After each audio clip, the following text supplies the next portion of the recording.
How to make big text in Discord. It's pretty simple. Go to your text server. So all you have to do is enter a hash in front of the word or a sentence that you want to make a bold and big.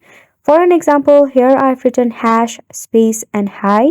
So you can see the difference between the normal one and one with the hash. So if you want to make it a little bit smaller than the first one, add double hash and then type, and you will notice that it is a little smaller than the previous one. To make it much smaller, simply add 3 hash in front of any word, then simply tap on enter. So you can clearly see the difference between 1 hash, 2 hash, and a 3 hash, or no hash at all. So to make any sentence or word big, all you have to do is add a hash. So go ahead and give this a try. We hope this video was helpful to you, and thank you so much for watching.